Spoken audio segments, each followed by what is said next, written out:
Estamos ao vivo, Luiz, pode entrar. Estamos ao vivo? Ou seja, Sérgio Pardal Freudenthal e Marcelo Pavão de Freitas. Eu estou com esses dois ilustres advogados e amigos aqui para a gente fazer um debate. E aí eu tenho que fazer uma apresentação de vocês também. Olha, que coisa interessante. Então, eu recebi uma colinha aqui do Esmeraldo Tarquini, que mandou para nós nesse Lula Casa Santista, e eu queria falar para vocês assim, ó, o Sérgio Pardal Freudenthal é um professor, viu? É advogado previdenciário e é especialista em direito previdenciário e se pós-graduou e também, salvo engano, né, Pardal? Você é mestre nisso lá pela Pontifícia Universidade Católica, é isso mesmo? De São Paulo. É isso, somos filhos da PUC. Filhos da PUC, somos todos filhos, eu, você e mais alguns, né? E o Pardal também, só para vocês terem uma ideia, ele atua nos sindicatos da região aqui da Baixada Santista, já faz um bom tempinho que ele já atua, né? Não é pouco tempo, não. E leciona nas 3 universidades, é isso, Pardal? Lecionei, né? Agora já estou... Já tem 2. Já me apresentaram como professor, né?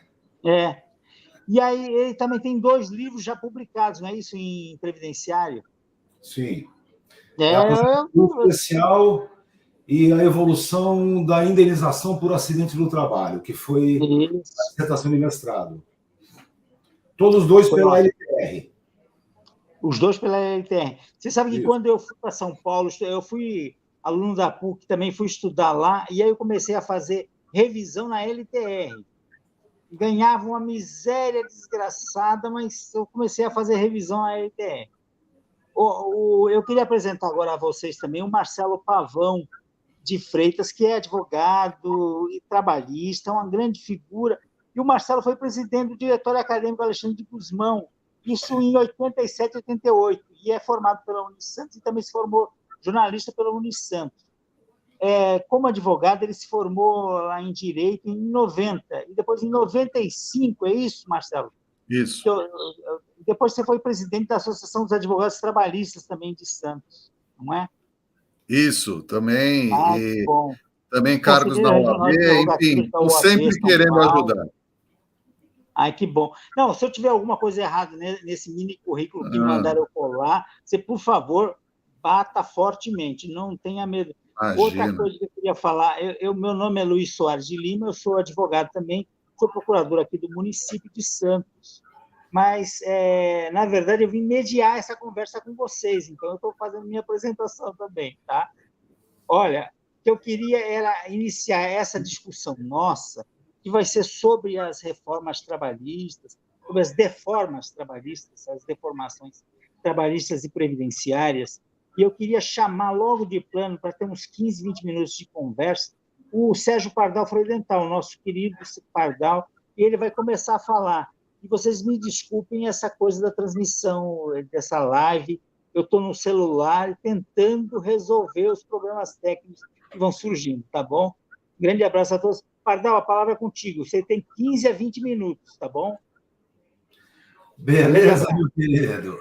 Vamos lá. Antes de qualquer coisa, a maior graça de fazer essas brincadeiras é poder encontrar os amigos que a gente não via há tanto tempo. Perdão. O Luiz Soares, que é amigo de militância de tanto tempo, e o Marcelo Pavão, que quando presidiu o diretório acadêmico, eu tinha acabado de me formar lá no Largo São Francisco, então tínhamos toda a participação aqui.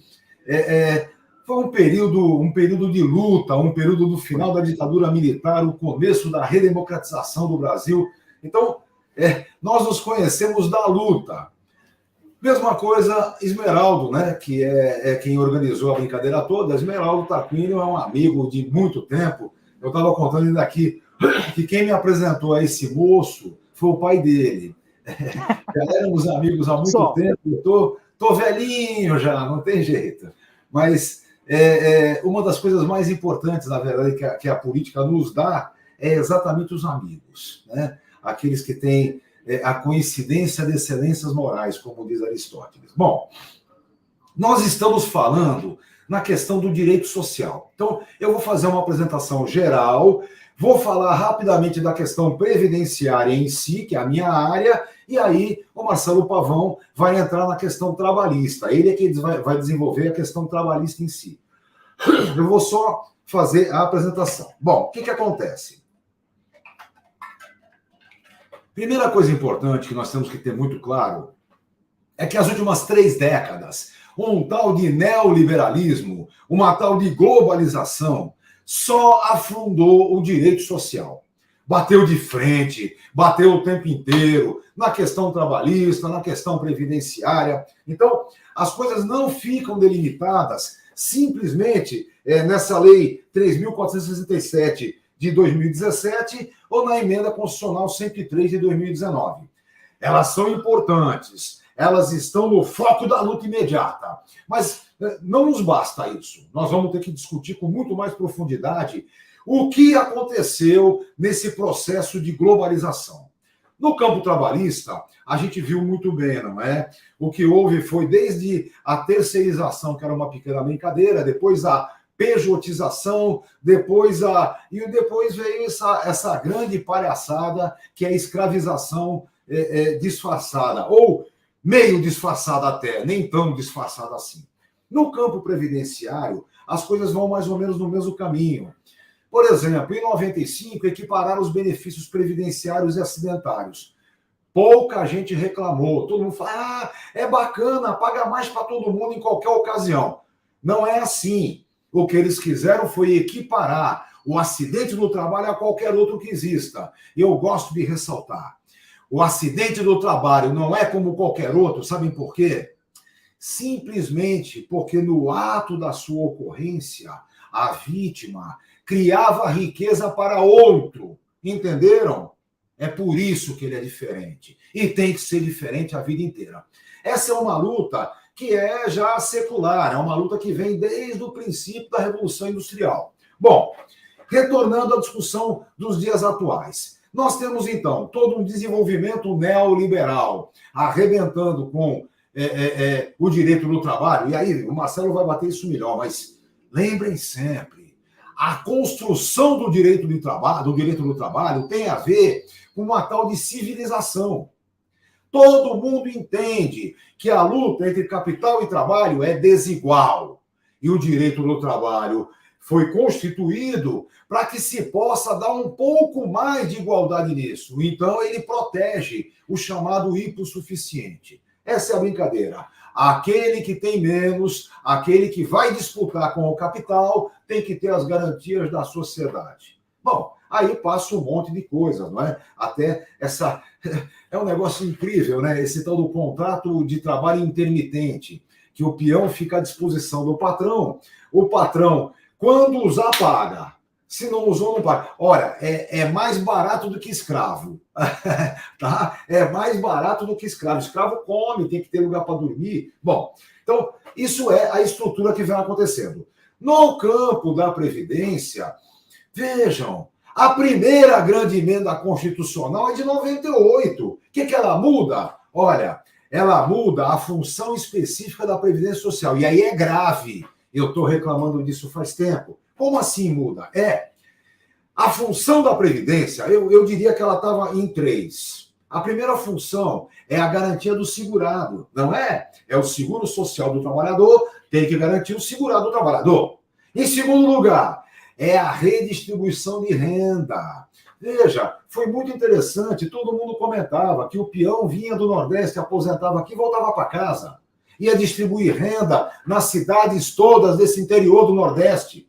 E, em terceiro lugar, articulava o mercado de trabalho, porque aposentava de verdade. O meu mestre, Aníbal Fernandes, que eu sempre faço homenagens, me ensinou que aposentar-se significa retirar-se para os seus aposentos, entendeu? Dar vaga no mercado de trabalho para quem está entrando. Bom, então, essas eram 3 funções específicas da Previdência. Pois bem, a emenda número 20 de 98 diz que não é mais isso.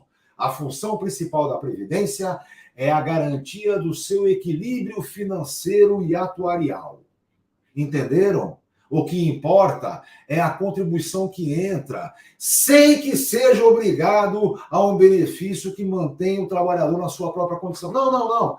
Vai ser agora igualzinho qualquer banco por aí, qualquer financeirazinha por aí, que come o seu dinheiro e depois lhe dá um linguadinho para você sobreviver. Então, isso começa em 98, não começa agora. Bom, até aí, pessoal, as coisas são como nós conhecemos, não é? Acontece que veio uma tal de pandemia e entre as maldades todas que ela fez, ela também destruiu as vitrines neoliberais. Quem estava enganado ainda, achando que essa nova formação do capital efetivamente traria desenvolvimento, crescimento econômico, viu que não passam de mentiras. Essa pandemia mostrou que quem não trabalha com estado social mínimo está fadado ao desastre. Aqui no nosso país, que temos um desgoverno, essa porcaria que está aí, que ainda bem que acaba logo. Aonde temos essa porcaria, nós tivemos dois grandes gigantes na contenção da pandemia, que são o SUS, Saúde Pública, e o glorioso INSS. As pessoas dizem que eu fico batendo no INSS, mas é mentira, tá? Eu processo o INSS quando é necessário, mas eu amo o INSS. Eu protejo o INSS, porque ele é importante. Então, são esses dois gigantes que mostraram efetivamente qual é a condição do Estado, para que serve Estado. E não estou falando de socialismo, hein? Longe, muito longe disso. Bom, o que acontece agora? Nesse zum que está acontecendo, lá no mundo velho, lá naquela tal de Europa, começa-se a discutir exatamente a contra-reforma. As reformas neoliberais não trouxeram avanços nenhum. Vejam só que coisa. Lá na Alemanha, onde começou o grande seguro social, que faz a montagem do nosso, nós fizemos o nosso a partir daquilo. Pois bem, lá na Alemanha existem hoje aposentados recolhendo comida no lixo, tá bom? Não é só na Europa que está acontecendo, não é só no Chile que mais da metade dos aposentados ganha menos da metade do salário mínimo. Não é só aqui. Esse neoliberalismo, esta maldade do capital excessivo, essa maldade da ganância excessiva, está mostrando ao que veio e para que serviu.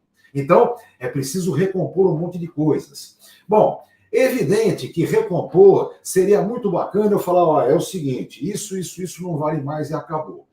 Acho, inclusive, que a grande briga nossa de imediato é a revogação dessa reforma trabalhista de 19, do princípio do golpe, né? O golpe começa em 16, em 17 o temeroso faz a reforma na lei 13.467 de 17, que tem que ser revogada, e em final de 19, esse pilantra, este fascista que derruba o Brasil, que acaba com o Brasil hoje, vem com a emenda constitucional número 103. Aí, pessoal, a maldade é absurda. Eu gosto de lembrar, daqui a pouquinho já estou terminando, mas eu gosto de lembrar quando em 1999, aquele chamado Tucano, o FHC, fez a primeira grande mudança, ele mudou a forma de cálculo. Em vez de ser os 36 últimos meses para botar o trabalhador em condição que ele estava quando foi se aposentar, virou a média dos maiores salários que represente 80% de todos. Eu, na época, reclamei, xinguei, falei muito mal contra. E disse, na época, que pior do que isso nunca aconteceria. Ai, que bobagem a minha. Agora, em 2019, vem esse pilantra e faz a média de todos os salários de contribuição a partir de julho de 94, sem tirar nem o menorzinho. Entenderam qual é a brincadeira? Atenção, a base de cálculo é a média de contribuições. E não o momento em que o trabalhador cresceu na vida para ter garantias e aposentar-se de verdade, abrir vaga no mercado de trabalho. Não é o que vai acontecer. Não é. Por quê? Porque o sujeito vai se aposentar, sim, tem direito, mas o que ele ganha não lhe sustenta. Então ele não vai se aposentar de verdade, ele vai pegar um abonozinho e vai continuar trabalhando, que nem um desesperado, enquanto o corpo aguentar. Porque só na aposentadoria ele não sobreviverá. Bom, isso pela média. Acontece que a forma de cálculo é pior ainda. Olha, pessoal, só para a gente poder entender, eu vou agora terminar a minha falação e passar para o Luiz Soares e para o Pavão, mas pensem só no seguinte, nesta emenda 103, extinguiram a aposentadoria por tempo de contribuição, a especial, que era uma espécie de tempo de contribuição reduzido, caiu junto. A única aposentadoria voluntária que ficou foi por idade, 65 para os meninos, 62 para as meninas, não é nem mais 60. E aí vem invalidez e pensão por morte. E o cálculo, meu Deus do céu, prestem atenção, o cálculo de qualquer aposentadoria, mesmo por invalidez, é de 60% da média para quem tiver até 20 anos de contribuição. A partir daí, cada ano a mais vale mais 2%. Como? Só para entender. A lei anterior, antes de equiparar os benefícios previdenciários acidentados, a lei anterior diz assim, a aposentadoria por invalidez paga 80% da média, mais 1% para cada ano que o cara contribuiu. Ou seja, se o cara contribuiu 1 ano, 81%. Se o cara contribuiu 10 anos, 90%. 20 anos, 100%. Agora, pelo novo cálculo, é assim. Se o cara contribuiu 10 anos, 60%. 15 anos, 60%. 20 anos, 60%. E só a partir daí, o cara contribuiu 30 anos, ele tem 2% a mais, 60 com 20, 80%. Ou seja, a maldade é terrível. Agora, na pensão por morte, cruz credo. A pensão por morte de 90 até 91 era 50% da aposentadoria do falecido, mais 10% para cada dependente. A partir da Constituição de 88, a lei de 91 disse, a forma da família brasileira é diferente. Então, será 80% da aposentadoria do falecido, mais 10% para cada dependente. Viúva sozinha, 90%.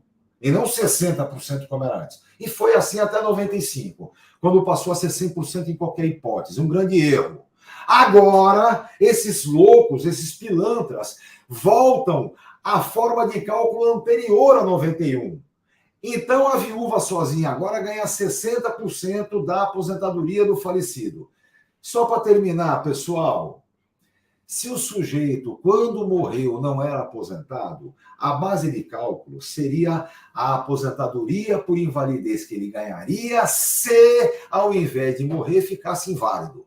Então, o cara tem 15 anos de um baita trabalho lá no alto forno, no diabo que foi. Morreu assassinado, nada a ver com o trabalho dele. Foi só um tirinho que deram no rapaz num latrocínio, com 15 anos de trabalho. Ora, a aposentadoria por invalidez dele seria 60% da média. Mas como a viúva dele ficou sozinha, os filhos já estão tudo criados, maior de 21 anos, ela tem direito a 60% disso. Ou seja, ela sai com 36% da média de contribuição do falecido. Alguém acha que a perversidade é pouca? Pois bem, é isso que está colocado. Então, eu quero só encerrar essa minha intervenção inicial dizendo que aqui nesse Brasil estamos reconstituindo o Estado democrático de direito. Essa reconstrução do Estado democrático de direito começa com a libertação do presidente Lula. Naquele ato da libertação do Lula, vejam só que legal, eu estava no Largo de São Francisco, lá na sala dos estudantes, fazendo uma homenagem ao meu mestre Aníbal Fernandes. Quando eu subi a serra, eu soube que o presidente tinha sido libertado. Eu abri a minha falação comemorando isso. Tem até gravado por aí em algum lugar no YouTube. Mas, então, ali começa a reconstrução do Estado democrático de direito. O que eu faço questão de ressaltar é que todos nós, democratas, não esqueçamos que nessa reconstrução do Estado democrático de direito, o direito social tem muita importância. É no direito social que se sustenta a sociedade civilizada. Como hoje a decisão é simples, entre a civilização e a barbárie, nós vamos pela civilização, vamos defender Exatamente. a civilização. Luiz, com você. Muito bem. Vou zerar o microfone aqui, hein? Olha, você cravou o tempo ali direitinho. Eu falei, caramba, esse homem é brincadeira. E cada dia melhor, né? Na exposição. O que eu queria falar era com vocês era o seguinte. Eu mandei para vocês, para vários amigos, dois poemas da Szymborska, da Wisława Szymborska, que é uma poeta polonesa que foi Nobel de Literatura, salvo engano, em 2016, alguma coisa assim, ou antes, pouco antes, 99, 2000, vai. E, na verdade, aquele poema, ela falava do Adolf Hitler, pequenininho. Um pouco do que nós estamos discutindo aqui, essa maluquice toda implementada por um governo de extrema-direita que tem que ser derrubado. Por isso que você falou da barbárie, né, Pardal?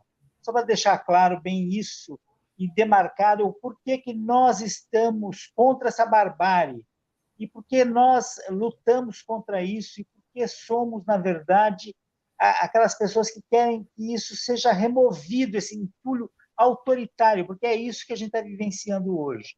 E um pouco para falar sobre como isso vai se dar, e um pouco dessa revoga essas reformas, se isso é o bastante, o Marcelo Pavão vai dar uma ideia para nós agora sobre isso. Marcelo Pavão de Freitas, a palavra é tua por 15, 20 minutos, tá bom? Grande abraço. Obrigado. Pode deixar. Então, primeiramente, boa noite, né? Falar depois do Pardal é aquela coisa, é uma missão difícil, né? Mas eu vou ser objetivo. Eu só quero fazer 2 registros aqui muito importantes para mim, pessoalmente. Primeiro, em relação ao Pardal. Eu vi logo no início da transmissão que o José Eduardo Guerra Jardim, o Dedé, está nos assistindo. Primeiro, eu quero mandar minhas saudações ao Dedé, meu respeito eterno ao Dedé. E eu sucedi o Dedé no diretório acadêmico da Faculdade de Direito. E até então, não sei se até hoje, mas até aquela época, eu fui o mais jovem eleito lá. Quase que uma zebra total, mas eu pertencia a um partido chamado UNID, Universidade Democrática, né? Então, eu aprendi muitos valores de democracia dentro do banco da universidade e especialmente convivendo com o Dedé na sua diretoria. E eu recebi alguns conselhos do Dedé. E naquela época, 87, 88, a gente não pode se esquecer que era uma ciranda financeira que todo dia tinha alguém abandonando a faculdade porque não podia pagar, todo dia o aluguel estava crescendo, todo dia tinha um problema a mais. E a gente precisava fazer dinheiro. E o diretório nunca teve ajuda de nada. E um dos conselhos que o Dedé falou, Pavão, se você precisar fazer um curso para arrecadar qualquer que seja o dinheiro, fala com o Pardal. O Pardal sempre vai arrumar um tempo para fazer uma palestra. Naquela época não tinha Zoom, não tinha nada. Era aí na faculdade da palestra. Então, meu agradecimento eterno ao Sérgio Pardal, porque todas as vezes que a gente precisava de ajuda, de alguém com nome, que já era um nome conhecido naquela época, um nome de peso, um profissional já reconhecido, o Pardal nunca disse não aos estudantes. Então, assim, em nome do diretório, eu tenho essa oportunidade de te agradecer por você ter dado a mão e também ao Dedé e a todo mundo que me ensinou. E eu quero fazer uma homenagem especial também. A gente estava falando, o Pardal falou, o Luiz também, a gente está vivendo um momento de muita atenção que a gente precisa, porque nós não estamos trabalhando para a eleição de um governo, nós estamos trabalhando para a reconstrução do país. O país está destruído, então a união de todas as forças democráticas ela é essencial para a gente reconstruir e evitar que o que acontece hoje volte a acontecer. Então, a coisa é muito importante. Talvez a eleição mais importante da história do Brasil seja essa agora de outubro de 22, onde a gente vai escolher se a gente quer um país crescente e feliz, onde a gente trabalhe, onde a gente produza, onde a gente vá para frente, ou a gente continue patinando apenas com blá, blá, blá e nada acontecer. Então, eu vejo que é muito importante. E eu quero fazer uma homenagem. Esse movimento de renascimento tem uma pessoa que está nos assistindo, no alto dos seus 91 anos, o seu Antônio Lopes. Com 91 anos, ele não perde a oportunidade de se atualizar, de participar, de comentar. É uma pessoa que eu aprendi a admirar, é uma pessoa que eu aprendi a ter um respeito enorme, porque no alto dos seus 91 anos, ele não abre mão de votar, ele não abre mão de manter seu título e ele participa da vida. Então, seu Antônio, eu sei que o senhor está nos assistindo, um abraço apertado e muito obrigado por ensinar cidadania todos os dias, cada dia da semana. Então, a gente precisa disso, tá? Então, eu dedico essa minha participação humilde aqui ao senhor, seu Antônio. Tá? Eu sei que o senhor está nos assistindo. E eu quero começar pegando o gancho do Pardal, exatamente tentando desmistificar algumas mentiras que, infelizmente, se alastraram pela sociedade. Primeira coisa, com relação à CLT. Né? Então, fala-se a legislação fascista de 43, tal. Talvez a previdenciária ela é muito mais volátil, muito mais... ela tem uma velocidade muito mais de mudanças através de portarias, enfim. Mas a justiça do trabalho ela é uma justiça praticamente viva, tá? É uma justiça que a lei foi se adaptando. Eu vou citar apenas um exemplo. Até 1997, quando o trabalhador não tinha intervalo para comer ou para respirar, era direto, era considerada uma mera infração administrativa pela lei. Houve uma evolução e passou a se punir quando o empregador suprimia o intervalo para descanso ou para refeição. Tá? Então, isso é apenas uma das mudanças.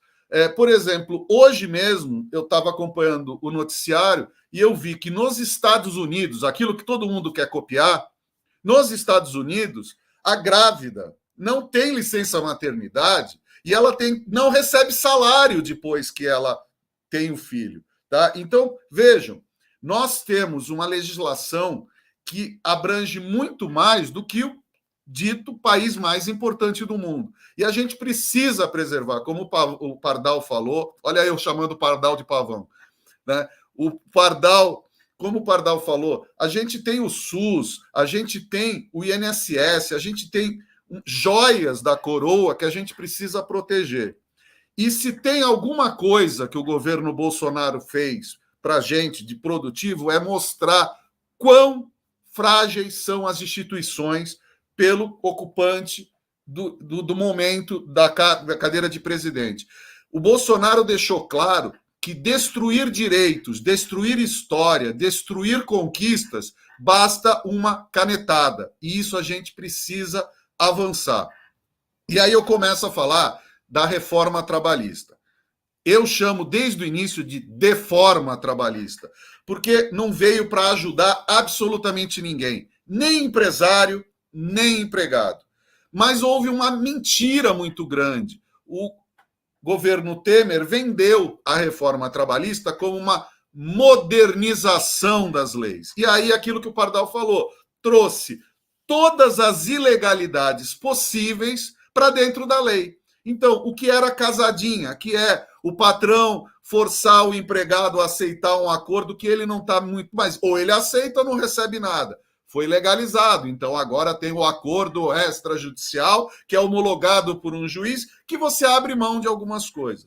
Veja, recentemente, medida provisória, olha que coisa boa, durante a crise, todo mundo sendo desempregado, o governo fala, olha, vamos antecipar o 13º dos aposentados, que coisa boa, então a gente usa o dinheiro deles para encobrir a nossa incompetência. E o fundo de garantia, que coisa linda, está em crise, diminui a multa por dispensa injustificada e reduz a contribuição do fundo de garantia. Que coisa boa, melhorou para todo mundo, né? Uma coisa genial. Aí você tem o trabalho intermitente, como o Pardal falou, coisa linda. O empregador tem o empregado à disposição. Mas se o empregado arrumar um emprego e falar não para o empregador, ele é mandado embora. Que coisa linda.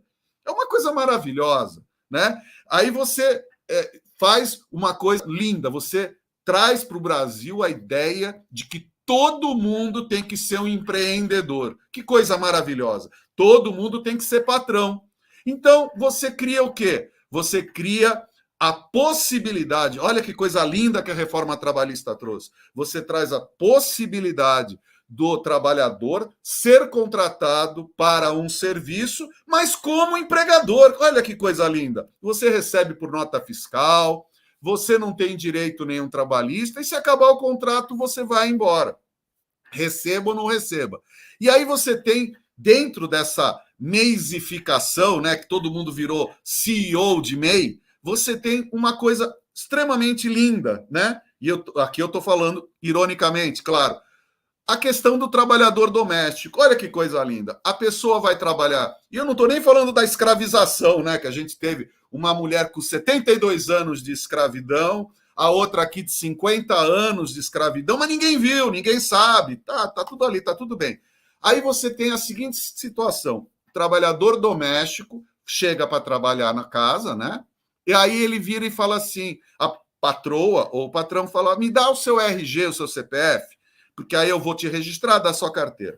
Com esse RG, esse CPF, muitas pessoas estão abrindo MEIs em nome da empregada doméstica, do trabalhador doméstico, sem ninguém saber. E aí não registra, não dá 13º, não dá férias, mal e porcamente deposita alguma coisa lá, que não precisa ser um valor mínimo, porque você está contratando uma pessoa jurídica.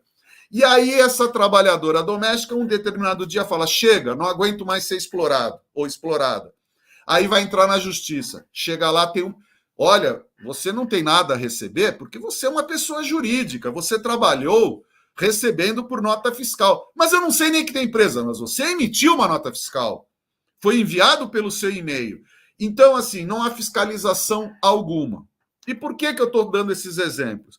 Para dizer que a Justiça do Trabalho, o direito do trabalho e o Ministério do Trabalho são 3 pilares que a gente tem que defender com unhas e dentes. Porque se a gente abrir mão da Justiça do Trabalho, que muitas vezes é a última barreira que o trabalhador ele recorre porque ele já teve todas as portas fechadas. Eu já tive cliente, eu tive uma moça que era cliente, que ela era chamada de macaca pelo rádio do supervisor, para todo mundo ouvir. Essa moça chegou lá no nosso escritório, ela não se maquiava, ela não se penteava, ela não tinha amor próprio, porque ela foi convencida que ela era uma macaca. Era uma moça negra. E aí a gente, na justiça, conseguiu provar que ela era assediada, que ela era humilhada. E as testemunhas foram... Essa moça, depois, chegou no escritório, ela tinha rejuvenescido uns 20 anos. Ela falou que, tirando os advogados trabalhistas dela, a única pessoa que ainda acreditava nela era a filha pequena, que incentivou. Então, a Justiça do Trabalho ela tem um efeito muito maior do que a reclamação trabalhista. Ela tem um efeito muito maior do que um acordo, do que um processo. É trazer de volta a dignidade do trabalhador. O trabalhador precisa da Justiça do Trabalho e do advogado trabalhista para, muitas vezes, trazer o advogado, pode ser do sindicato, precisa de um profissional do lado. Porque é isso que o Pardal falou no início. Não são 2 medidas do mesmo tamanho, o empregador e o empregado. O empregado sempre chega perdendo, porque ele tem que provar aquilo que deveria ser reconhecido pelo empregador. Eu já cansei de, em processo trabalhista, chegar para o juiz e falar assim, mas o meu cliente trabalhava 10 horas sem menor intervalo. Isso é impossível, ninguém consegue. Isso não acontece. Você tem que convencer o juiz que nunca trabalhou além de fazer o concurso, porque isso é outra aberração que precisa ser consertada, é a pessoa sair do banco escolar direto para o banco do magistrado ou do Ministério Público ou da delegacia. Tem que ter vivência, tem que esbarrar a barriga no balcão, tem que saber os 2 lados, tem que conhecer. Não é possível, como eu já vi audiência, juiz trabalhista falar para tripulante de navio que ele não deveria ter entrado com ação porque ele é uma pessoa abençoada, de conhecer o mundo e ainda receber para isso. Juiz que nunca viajou de navio, juiz que não sabe que você, quando viaja de navio, o cara que te atende à noite é o mesmo que te atende de manhã, de tarde, porque os horários de intervalo são 3 a 4 horas. O cara está 24 horas a serviço do empregador. E se você chega atrasado 5 minutos, se o cabelo não tá penteado, se a barba não foi feita, se a maquiagem, você toma um aviso, que 3 avisos depois eles se desembarcam como se fosse uma justa causa. Essa é a realidade dos tripulantes. Não é esse glamour que se fala. Então, vendeu-se a modernização da legislação trabalhista de uma forma que até o trabalhador acreditou.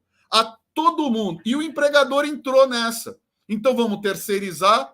Hoje, a jurisprudência é praticamente pacífica, que quem trabalha para a entidade pública tem que provar o quase que impossível, que é a ausência de fiscalização do ente público, para você poder receber os direitos que o teu empregador, muitas vezes falido, ou que só teve aquele contrato, ele criou uma empresa para fazer o contrato, e quando o contrato acaba, ele deixa todo mundo sem receber, e sai andando, e aí você vai receber de quem? Da Caixa Econômica, do Banco do Brasil, da Prefeitura, do Estado da União, só se você provar que a entidade pública não fiscalizou. Então é praticamente impossível você ver garantido. Então aí o que acontece? Um monte de empresas fantasmas sendo formadas para vencer licitações públicas, abre a empresa para o contrato, contrata as pessoas, quando fecha, manda todo mundo embora sem pagar ninguém. E aí você vai descobrir que quem é dono da empresa é o motorista, é a empregada doméstica, é o jardineiro, é o vizinho. São pessoas que nunca tiveram nada. Então você tem empresas que têm contratos milionários, que os proprietários moram em barracos, moram em casebres, moram em conjuntos habitacionais. Essa é a realidade do Brasil. Enquanto não se mudar, por exemplo, a constituição de empresa, você registra uma empresa na JuSesp, se ninguém precisa nem comparecer, o contador ou o advogado faz e muda a Constituição Social. É só laranja que tem. Então a gente precisa fortalecer, sim, o empresário para que ele mantenha os postos de trabalho e dar direito e condições humanas para o trabalhador continuar trabalhando. Porque aqui no Brasil vende-se essa ideia de que o trabalhador não presta, que o que é importante é ser um empreendedor. E nem todo mundo quer ou tem condições de ser empreendedor. A gente vê aí o fracasso da MEI, a gente vê o fracasso da própria reforma trabalhista. Porque de 2017 para cá, de novembro de 2017 para cá, eu estava vendo essa semana 3 milhões a menos de contratos registrados em carteira. E aí você vai desembocar quando no futuro? Nós estamos envelhecendo, estamos vivendo mais. Essa conta da Previdência Social, se não houver recolhimento, se não houver um trabalho, ela não vai fechar daqui a 20, 30 anos, não vai ter dinheiro para ninguém. Então, imagine o caos que vai ser se a gente não pensar isso agora. E aí eu tenho ouvido, recentemente, algumas entrevistas do presidente Lula falando sobre revogação ou atualização ou revisão da reforma trabalhista. Eu tenho falado com o Esmeraldo, hoje mais cedo eu falei com o Luiz, eu tenho batido numa tecla que acho que a gente tem que ir além. Eu acho que rever ou revogar a reforma trabalhista significa deixar vulnerável ainda para um eventual ocupante do cargo de presidente, ou mesmo os nossos nobres congressistas, né? Uma vulnerabilidade do direito do trabalho. Então, eu proponho e levanto a bandeira de que, além da revisão / revogação, a gente proponha a criação de um código de trabalho e um código de processo do trabalho, acabando definitivamente com os entendimentos dos juízes. Porque a gente não pode, o direito ele tem que ser garantido, é que nem o Código Civil, Código de Processo Civil. Está lá, a regra está lá, você tem que seguir. Então não podemos mais, através de uma medida provisória, de uma canetada, um presidente de plantão reduzir o fundo de garantia do trabalhador, reduzir a multa por dispensa injustificada. Não pode, o trabalhador ele está sendo escorchado. Ele sabe que em ano eleitoral nós estamos vendo servidores públicos tendo de forma... Porque não era nem para o servidor total ter, de acordo com o nosso ocupante atual, era só o policial que deveria ter aumento. Quer dizer, estamos invertendo os processos constitucionais até da isonomia. Quer dizer, e a coisa está sendo aceita pela sociedade de uma forma impressionante. Diante de tanta mentira, né? Porque a gente precisa parar de falar fake news, a gente precisa falar engodo, mentira, enganação, porque é muito bonitinho, você fala fake news, né? Então, fake news, todo mundo compra a ideia de fake news e esquece que é mentira. Oi, Luiz. Marcelo, eu só preciso que você conclua em 1 minuto, senão... Perfeito, vai ser concluído. Então, puder, o que... tá? Um abraço. Beleza. O que eu trago aqui é que com o próximo governo, a gente avance e traga essas soluções para a questão da desigualdade através de um código do trabalho, um código do processo do trabalho e, efetivamente, a gente ataque a questão dos encargos trabalhistas, porque o salário não é caro, o que é caro são os encargos, e os encargos são decorrentes dos desgovernos, dos desmandos, dos buracos administrativos que são feitos, jogam nos encargos trabalhistas e, no final das contas, fomenta-se a guerra entre empregador e empregado, guerra essa que só tem perdedor, ninguém vence e, principalmente, não há fomento nem a emprego e nem às próprias empresas. Então, eu queria concluir dizendo isso. A gente...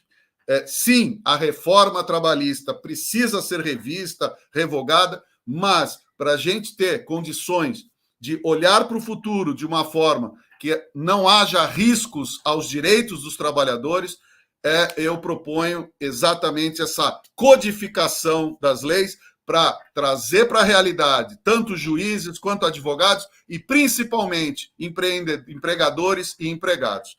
Desculpa se eu me alonguei, mas maravilhoso. Apenas para dar o recado. Obrigado, gente. Na verdade, eu estou fazendo uma mediação aqui e nós somos 3 homens héteros, aparentemente héteros, claro, e brancos, né? Ou quase brancos. E, na verdade, a gente precisa de mulheres mais aqui fazendo ou mediação ou debatendo, e homens negros também debatendo, tal, que é um recorte que a gente tem que fazer. A gente tem que cortar um pouquinho na nossa própria carne, as pessoas têm que compreender isso. Isso eu até já falei para o Gerson Roso, que é um grande amigo, que está acompanhando aqui a transmissão. Aliás, quem está acompanhando a transmissão também, além do Dedé, que você tinha falado, né, Marcelo Pavão, a Zezé e a Cibele, que são 2 grandes lutadoras com essa coisa do recorte de gênero, né, e a Zezé ainda fala assim, sobre o governo genocida do Bolsonaro e essa discussão que é sacana, que é terrível para todos nós, que é entre a escolha entre empregos e direitos, né? E vocês 2 falaram 2 coisas que eu também queria que voltar. Como é que isso aconteceu? A gente vai abrir agora para a questão das perguntas e para que as perguntas sejam feitas para que vocês respondam. Eu queria fazê-las em bloco de 5, pelo menos.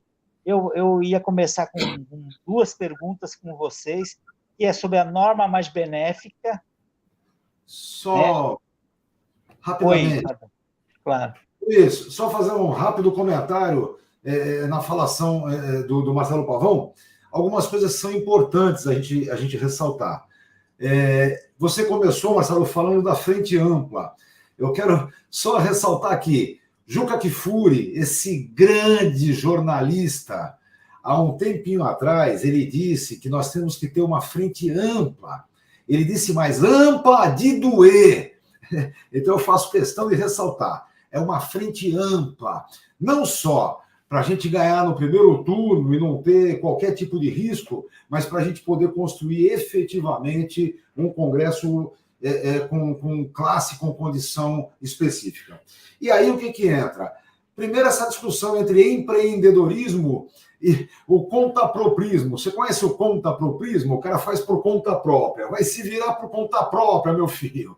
Veja, esse é um dos grandes problemas que o Brasil teve. Isso foi a degeneração das relações do trabalho. Degeneração das relações do trabalho. E aí, Marcelo, você pegou uma questão principal. Não existe previdência social sem contrato formal de trabalho. Só para lembrar, a Lei 10.666, lembra? A Lei 10 Satanás? Uma das poucas coisas boas que ela fez foi dizer que a empresa, a pessoa jurídica, contratando você como prestador de serviço, tudo bem, não paga 13º, não tem férias, mas desconta de você 11% da sua remuneração para o INSS e paga mais 20% em cima. Então, essa condição de relação formal de trabalho é absolutamente importante para a Previdência Social. E, por último, a última coisa que eu queria ressaltar. Marcelo, infelizmente, é um absurdo. Tem juiz, mas que nem estágio fez, nem estagiário foi. E parece que eles têm um tempo, né, que tem que dar de barriga no balcão. E aí, eu peguei outro dia um juiz que eu me encrenquei com ele por N razões, isso faz muito tempo já. E aí eu entrei na internet para ver, né, aonde será que ele trabalhou. Ele trabalhou exatamente no escritório especializado em pipi do papai. Oh, é duro, viu? É historinha. Juiz que não teve barriga no balcão, não sabe o que está fazendo, tem dificuldade. Luiz, agora chama as perguntas aí, é que eu não podia deixar de dar esse pitaco. Não, eu achei maravilhosa isso, e a questão do juiz também, a gente tem, como advogados, a gente tem cada história para falar sobre eles, e uma das coisas que me lembro de juiz é o cavalo de pau que o Gilmar Mendes fez no governo petista em 2004, quando ele fez a emenda constitucional 45. Eu falo, caraca, ali ele deu um cavalo de pau nos governos petistas que você fala assim, gente, esse é malandro e esperto. Mas eu queria, na verdade, era fazer duas perguntas para vocês. Uma é sobre essa questão da norma mais benéfica, que sempre foi uma discussão, uma coisa, como eu diria, como se fosse uma pedra de toque de toda a questão do direito previdenciário e trabalhista, a norma mais benéfica. E que caiu de uma hora para outra nesse desgoverno fascista. É uma discussão.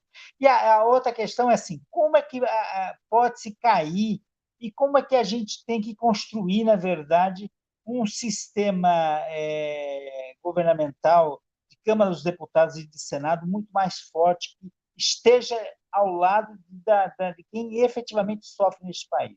Acho que essas duas questões me parecem.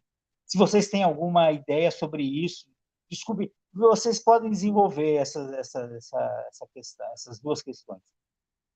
Tá? E aí, eu recebendo as perguntas, eu vou fazendo para vocês, eu vou recolher 5 e aí faço as perguntas. Tá? Pode começar. Eu acho que, como Pardal, claro. Não, como o Pardal começou primeiro, ele começa primeiro, é isso, Pavão? Claro. Eu posso falar muito rapidamente, porque as questões são mais trabalhistas. Eu posso até dar um pitaco rápido, mas é você que tem que falar. Primeiro, essa questão do legislado ser superior ao negociado. É aquela velha historinha. Você pode negociar, sim, mais do que a lei manda, não menos do que a lei manda. Então, essa é uma coisa que você que vai comentar, você que sabe o que está acontecendo. Agora, por outro lado, a questão de que congresso nós vamos construir. Olha, nesse momento, Luiz, nós não temos saída nenhuma. Nós vamos para o enfrentamento eleitoral. É isso que nós temos agora, enfrentamento eleitoral. Vamos tentar fazer um Senado razoavelmente melhorado e um Congresso, uma Câmara Federal também com alguma melhora. Agora, não se iludam, porque a gente não sai avançando pensando que a vida é fácil.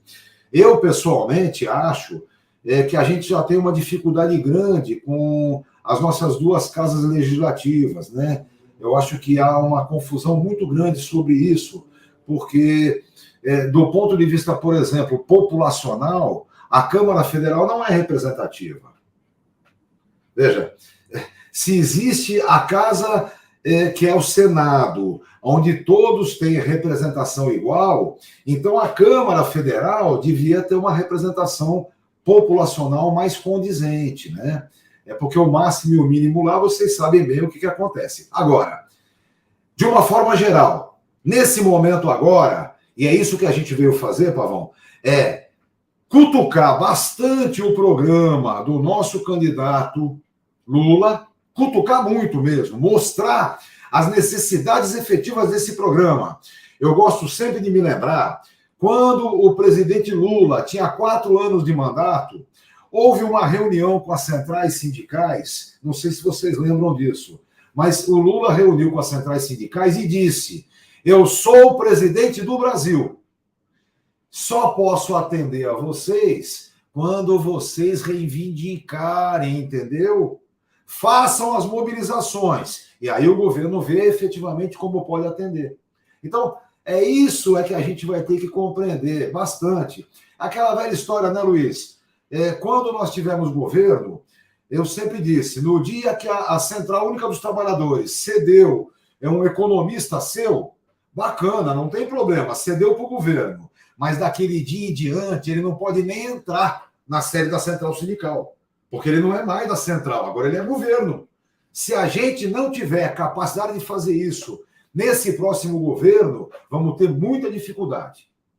Temos que entender os erros que cometemos e saber exatamente como fazer diferente.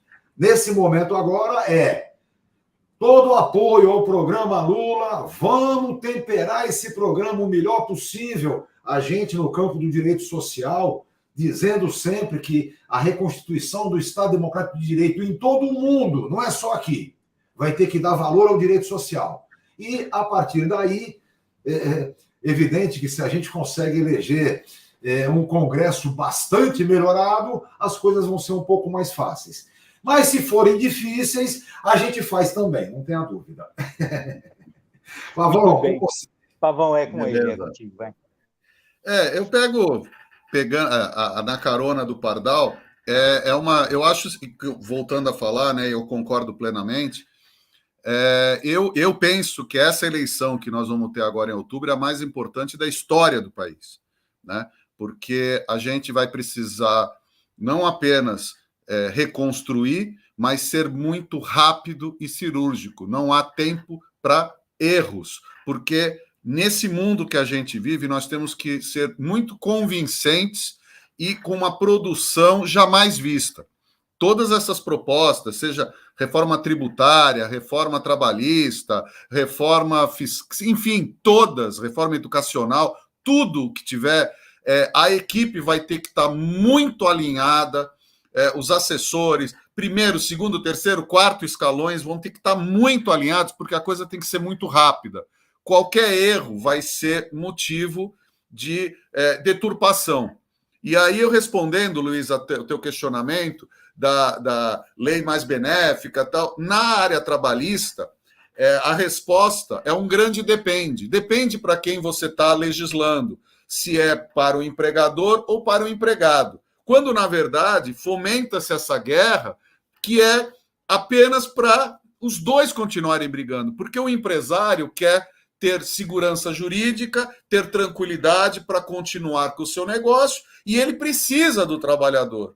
E o trabalhador, ele precisa do seu emprego, ele precisa da garantia, que é o emprego formal, de poder ir dormir e voltar para o seu trabalho. Porque hoje, o que você tem com a pejotização? Muitas vezes você está trabalhando, no dia seguinte eu não quero mais você. Ou o empregador que vira e fala, vou te fazer 3 meses de experiência para saber se eu te registro ou não.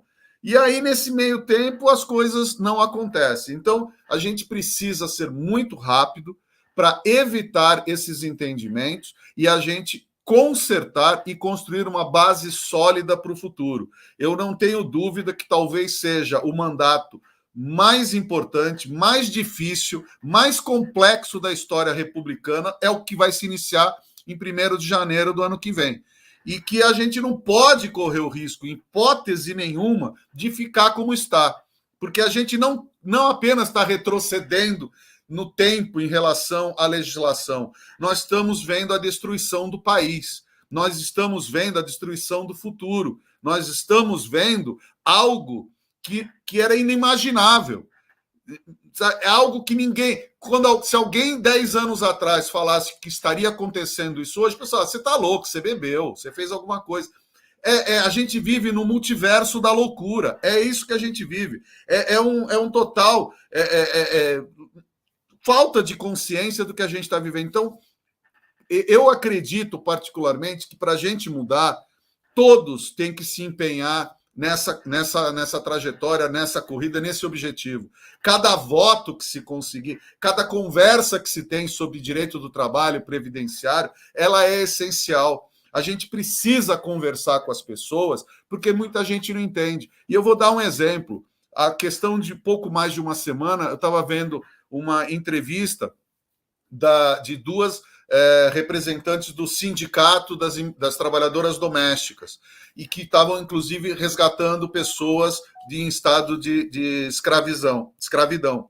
E uma das senhoras que foram resgatadas da escravidão, ela estava querendo voltar para casa, porque ela não sabia fazer mais nada na vida a não ser servir.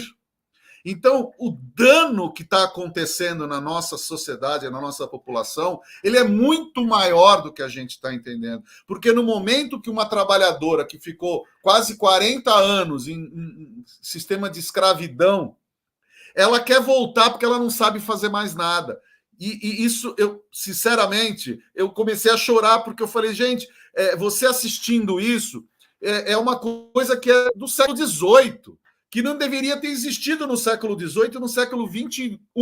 A gente está vendo essas pessoas que estão querendo voltar para o casulo, para onde elas eram oprimidas, porque não sabem. Então, o serviço, a construção que o próximo governo tem necessidade de fazer, e não há opção, gente, só tem uma opção. A gente precisa acabar com esse atual sistema, porque aí eu invoco uma palavra do ex-ministro Celso Furtado. O que a gente vive hoje, olha, Celso Furtado já morreu há quanto tempo? É perfeitamente atual. O que a gente vive hoje é a socialização do prejuízo e a capitalização do lucro. Então, assim, tudo que for prejuízo é o trabalhador que tem que arcar. Tudo que for lucro é o empregador que tem que ficar. Então, a gente tem uma situação hoje muito louca, que quem quiser importar jet ski, helicóptero, lancha, avião, paraglider, asa delta, não tem imposto. Olha, que jet ski não tem imposto, que coisa linda. Aí agora foram zerados todos os impostos. Precisa ser muito otário nesse país para acreditar que zerar imposto na fonte vai chegar no consumidor final. Nós não temos essa. Ou a gente tem uma legislação rígida, tributária rígida, fixa, porque do jeito que está, é aquela coisa. Que nem tá, ontem foi aprovado por maioria no TCU a privatização da Eletrobras. Que legal! E aí, vamos vender a Eletrobras? Qual vai ser a matriz energética do país? Onde que a gente vai depositar nossas fichas? Ah, não tem. Então a gente está vendendo a Eletrobras para amanhã contratar a Eletrobras. Que lindo! Que maravilhoso! É isso que a gente está vivendo hoje. O Porto de Santos está para ter a sua autoridade desestatizada. Já está decidido que querem desestatizar. Qual é o modelo? Não existe. Quem que vai assumir? Não se sabe. Qual é a regra? Não se tem. Então, o maior porto da América Latina vai ser, com a sua autoridade desestatizada, entregue para o poder privado. E qual é a garantia de isonomia de trabalho, de tarifas justas? O exemplo do porto da Austrália é muito claro. Fracassou, sabe? Fizeram isso, dobraram as tarifas lá. Então, assim, nós hoje estamos sendo governados por alguém que não sabe pilotar navio. E a tripulação está olhando pela janelinha, não estão nem vendo se a máquina está funcionando ou não. E tudo é o trabalhador que paga. Então, a gente precisa necessita e não tem alternativa. É de uma grande união da sociedade para a gente trazer de volta e não possibilitar mais ninguém no futuro que sente na cadeira de presidente e brinque de ditador, brinque de imperador e que faça as coisas para depois sair de moto sem capacete, jet ski, sem dirigir jet ski sem ter a carta náutica, porque isso a população está passando para baixo. E é muito importante, porque um gestor que não cumpre a lei, que não está dentro das 4 linhas, como ele mesmo gosta de falar, não pode ser gestor, porque o exemplo de cima para baixo é o pior possível. Então, como é que a gente quer um futuro se o nosso dirigente maior não cumpre regras, é contra as regras, é contra o trabalhador, é contra tudo? Então, a gente precisa tomar atenção, porque o canto da sereia é muito forte. Sabe? É a sedução do novo, é a sedução. E a gente precisa, como o Pardal falou, erros foram cometidos, consertemos os erros, mas a opção é uma só, não tem duas. A gente precisa reconstruir, precisa de alguém com experiência e, principalmente, alguém que pacifique o Brasil. O brasileiro hoje está triste, o país está triste, então a gente precisa de paz nesse país para a gente pensar em progresso. Enquanto a gente estiver guerreando um contra os outros, o Brasil vai continuar chafurdando na lama e ninguém vai avançar, ninguém vai vencer. E eu estou com 54 anos, eu nunca esperei estar no momento da gente sair na rua e ver a população triste. Hoje o brasileiro está triste, está cabisbaixo, está sem esperança. E a gente precisa e deve trabalhar individualmente para que a esperança volte. O que você está falando, Pavão, é assim, deixa a gente emocionado, porque é uma coisa que está entalado na garganta de todo mundo. É isso, é um pouco que a gente está entristecido neste país, e o que a gente está mais vendo agora, na verdade, é isso, é uma candidatura com esperança. Eu acho que é isso, é ter esperança que as coisas... você está com 54, eu estou com 59, e o Pardal está com um pouquinho menos que nós dois, tá? Juntos. Tudo bem? Ó, o que eu queria era já ir para os finalmente agora, principalmente porque o pessoal está fazendo, já dando aqueles parabéns para nós, excelentes, tal, vocês estão muito bem, não veio pergunta nenhuma. Então, eu acho que todo mundo está satisfeito com o que foi falado, tá? O que eu queria dizer para vocês era o seguinte: no próximo sábado, às 11 horas da manhã, vai ter um debate interessantíssimo também por aqui, tá? Um debate sobre essa questão de como que é a nossa linguagem nas mídias sociais. Um pouco isso vai ser às 11 horas do sábado, que vem agora, hoje é dia 19, 20, 21 de maio, às 11 horas da manhã, tá? Que às 11 horas o nome é Mobilização nas Redes Sociais. O desafio de ir além das redes. E quem vai falar é o Kleber Carrilho. E aí, é óbvio que não é para ninguém perder, né? Nenhum de nós aqui perdermos isso daí. Tá bom? Eu queria, na verdade, era assim, que vocês finalizassem, se vocês têm alguma palavra, alguma questão que vocês esqueceram. Aí 5 minutos para cada um, tá bom? Aí a gente finaliza. Já são 8h07, 8h08 agora, então a gente já dá uma finalizada. Tá bom? Eu agradeço a participação. E aí o Pardal encerra? Tá. Vamos inverter para aí o Pardal encerra, porque ele tem o dom. Eu acho melhor. Muito obrigado. Eu quero agradecer o convite. É uma imensa honra poder estar aqui tentando dar uma colaboração para esse projeto de Brasil que está se desenhando.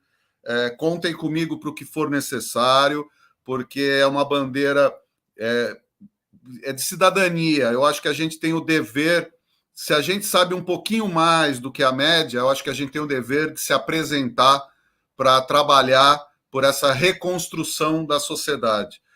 A gente tem o dever de trabalhar para deixar um país melhor.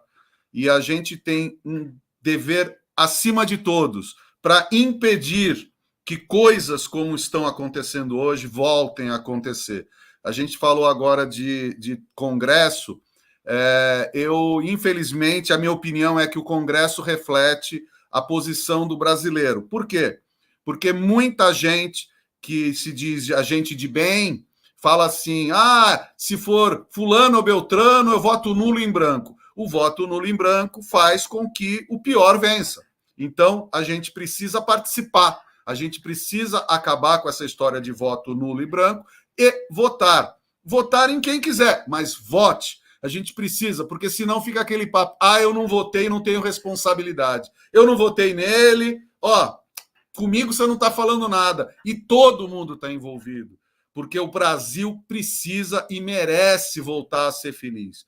Então, eu quero agradecer aqui ao convite, a honra de estar aqui com o Luiz, com o Pardal, que é uma pessoa que eu admiro desde sempre, com todo mundo que está se manifestando. Eu realmente estou muito emocionado de estar participando, seja com uma pedrinha nessa reconstrução, mas contem comigo. Muito obrigado pela honra, emocionado mesmo, gratidão define. Obrigado e boa noite a todos.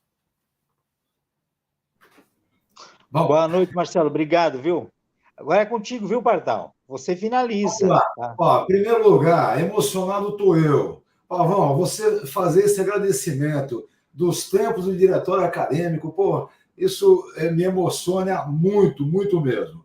Além do mais, a gente tem, além do Dedé e da Zezé, que você já falou, Betão está participando conosco, meu compadre Estélio, Estilianos Passamicales e tanta gente de luta. Então, a emoção a gente tem é de ter todo esse pessoal junto de novo, montando a frente ampla, apostando, inclusive, num futuro de verdade. E, para encerrar, é aquilo que a gente vem falando. Em primeiro lugar, vamos eleger Lula. Lula presidente, vamos fazer desse país efetivamente uma condição clara. Pardal, você sabe que agora me falaram assim, o Ponto veio falar para mim o seguinte, olha, tem duas perguntas aqui, da Cibele e da Zezé, você esqueceu das duas. Foi, caraca, que mediador tranqueira esse, viu? Aí, as perguntas são as seguintes, e aí você também, já que você está falando, uma questão é da reforma trabalhista lá na Espanha, o que vocês têm a saber sobre isso? E sobre o que o Lula está sabendo sobre isso, sobre a reforma espanhola e tal, e essa discussão sobre o Reforma Já, tá? Desculpa a intromissão, mas... Vamos lá. Primeiro, a questão da contra-reforma espanhola. Há toda uma discussão efetiva, até na própria Espanha, se a contra-reforma é o retorno à legislação anterior pura e simples, ou se a contra-reforma é a mudança efetiva em condições ideológicas um pouco mais favoráveis. Então, essa é uma discussão que corre lá e que corre aqui também. É aquela historinha. Vamos apostar na revogação da lei, dessa lei de 17, vamos apostar na revogação da emenda constitucional de 2019. Porém, vamos ter clareza, isto não resolve efetivamente. Isso seria uma boa resposta agora, e a gente sabe, inclusive, que a ideia do presidente Lula, no primeiro momento, é a contra-reforma dentro do possível. Se o possível é revogar essa reforma trabalhista de 17, a reforma previdenciária de 19, ótimo. Mas prestem atenção, isso não resolve de jeito nenhum. Isso não resolve no nosso campo, isso não resolve no campo da frente ampla. É preciso que a gente tenha a condição efetiva de conquistar votos. Então, não dá para trabalhar dizendo que a transformação se faz de forma socialista. Não caiamos nessa conversa, isso não é verdade. Então, revogar sim, mas apostando efetivamente num debate sobre a legislação trabalhista e previdenciária. A trabalhista, como o Pavão bem colocou, nós temos um sistema positivado, nós temos um sistema codificado. Logo, um código de direito do trabalho seria, sem dúvida nenhuma, a melhor saída. Um código de processo do trabalho também. No campo previdenciário, também a discussão tem a sua profundidade. Só para lembrar um pouquinho, existe a Lei 8.213 de benefícios previdenciários e a Lei 8.212 de custeio previdenciário. Logo de cara, eu digo a vocês, não tinha cabimento serem duas leis. Deveria ser uma lei só. Uma lei de caráter complementar e não uma lei ordinária e que no seu conjunto trabalhasse a Previdência Social, como foi a Lei Orgânica da Previdência Social em 1960. Agora, Pavão, eu tenho toda a disposição para discutir isso, contanto que seja com pessoas com quem vale a pena discutir. Né? Só aquela velha historinha. Você conhece a historinha do jumento com o leopardo? Vou contar rapidinho para não tomar muito tempo. O jumento encontrou com o leopardo e falou: Leopardo, você está vendo, a grama é azul. E o leopardo disse: não, a grama é verde. E começaram a discutir, quebrar pau. E aí o jumento falou: vamos falar com o leão. É o leão que vai saber de tudo. Aí foram lá falar com o leão. Leão, leão, leão, diz o jumento. Não é verdade que a grama é azul? E o leão falou: claro, jumento, a grama é azul. E aí o jumento foi embora, saltitante, e o leopardo falou: que absurdo, leão. E o leão disse: absurdo é você querer trazer um negócio desse para discutir comigo. Se o jumento pensa que a grama é azul, deixa pensando assim. Então é aquela história. Quem acha que a grama é azul, eu não vou discutir. Mas quem quiser saber de verdade qual é a cor da grama, pô, nós estamos aí para isso mesmo. Existe uma questão científica, né? Vamos tratar quem for daltônico, mas é para quem quiser. Sabe, se tiver 10, 12, 13, 15% que acha que a grama é azul, o que posso fazer? Vamos aguardar o mundo, né? Vamos aguardar como é que o mundo vai se transformar. Maravilha, maravilha. Eu não sei se o Marcelo Pavão tem algo a complementar depois das perguntas que foram feitas e da informação. O Pardal, sua palavra será devolvida, viu? Não, só uma coisa. Essa questão que a Cibele levanta, pessoal, decreto não resolve nada. Não é possível decretar a reconstituição do direito dos trabalhadores. Não cobrem desta forma, porque isso não existe. O que nós temos que ter é programaticamente. Nós estamos achando um absurdo as reformas que ocorreram, queremos revogá-las, mas, em especial, nós queremos o direito do trabalho em defesa dos trabalhadores, como se faz em qualquer país civilizado, e queremos o seguro social dos trabalhadores da forma como ele foi constituído, compulsório, contributivo e com sobrenome social, entende? Previdência social, esse é o nome que a gente tem que recompor. Então, não basta revogar, e não se revoga por decreto, não se iludam, tá? É por isso que vocês todos que estão na campanha, é preciso que a campanha seja completa. Nós temos que eleger um bom presidente da República com um Senado e um Congresso, uma Câmara Federal que lhe dê respostas razoáveis. Então, lembrem disso, não é decreto que vai resolver. Por decreto, ele não terá poder para isso. É preciso que a gente efetivamente construa Sim, não, eu entendo, Cibele, que não é uma cobrança, mas eu digo, cuidado com a ideia de como se levanta, porque não é possível, né? Por decreto em si, ele não consegue. Agora, que tem que estar no programa? Tem que estar no programa. E mais, qualquer empresário, isso o Pavão me corrija se eu estiver errado, mas qualquer empresário que tem um mínimo de inteligência sabe que é necessário recompor o direito social. Vejam, é um negócio interessante. A OMC, a Ordem Mundial do Comércio, é um dos maiores defensores do direito trabalhista. Sabe por quê? Porque aqueles que são associados não querem admitir que uma outra nação concorra com ele pagando menos do que os seus trabalhadores exigem. Então, se o meu trabalhador é organizado, eu tenho que pagar X para ele, se você quiser participar comigo do comércio, pague também assim para o seu trabalhador. Você entende? Então, o empresário com um nível razoável de inteligência sabe que é preciso recompor, sabe que se não houver um campo salarial razoável, ninguém compra. Se ninguém compra, ninguém vende, ninguém produz, ninguém lucra. É isso? Essa é a questão. Pavão, você. Vou usar 15 segundos aqui só para complementar a tua fala e responder a Cibele.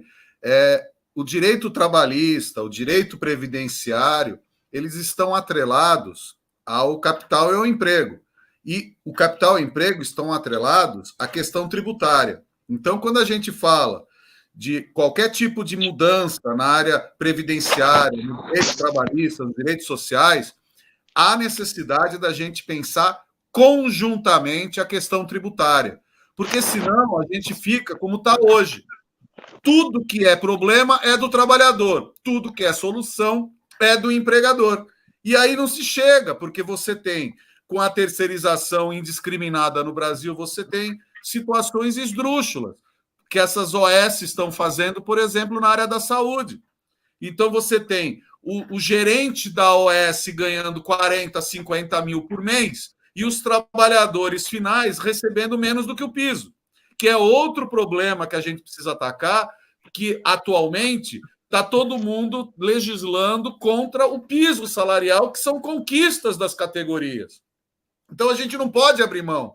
E hoje, com a terceirização, você deixa de contratar, por exemplo, um trabalhador diretamente que está vinculado ao sindicato do comércio varejista, por exemplo, para você contratar uma terceirizada que ganha muito menos, que é vinculada a uma categoria de terceirizados. Olha que lindo, hoje é permitido isso. Então a gente precisa repensar os sindicatos, sim. Tem muito sindicato que ferrenhamente defende os trabalhadores, mas também tem muito sindicato que não está nem aí para a sua categoria. Então a gente precisa rever essa questão das cartas sindicais para sindicatos efetivamente representativos terem luz, terem voz, e a gente tirar os sindicatos pelegos que se misturam no mercado de trabalho, falam que são sindicatos, mas, na verdade, chegam na negociação sindical e falam assim, dá qualquer coisa aí que eles aceitam, porque não estão nem aí. Então, a gente precisa repensar, sim, essa questão, olhando a questão tributária, os encargos e, principalmente, a segurança jurídica precisa voltar ao Brasil. Hoje nós temos uma total insegurança jurídica que não agrada nem a empresários, nem a empregadores, e no final das contas, o empregador hoje é que nem fizeram a questão da recuperação judicial. É um dos maiores engodos que o país tem, a recuperação judicial, porque é o tempo para você limpar as gavetas e fugir. Você pede recuperação judicial, fica 2 anos limpando a gaveta e depois você decreta a falência, ou nem isso, porque já não tem mais nada. Hoje, por exemplo, na Justiça do Trabalho, quando você pede a desconsideração da personalidade jurídica, olha que coisa legal que a reforma trabalhista fez, você tem que avisar o cara que ele vai ser penhorado. Olha que coisa louca. Quer dizer, hoje você notifica, você instaura um processo incidental e aí você manda, olha, requer a desconsideração da personalidade jurídica. Aí o cara que é o devedor, ele é notificado, olha, vamos começar a processá-lo agora. Olha que coisa louca. Né? E coisas esdrúxulas, como o fim do impulso oficial do processo, a prescrição intercorrente.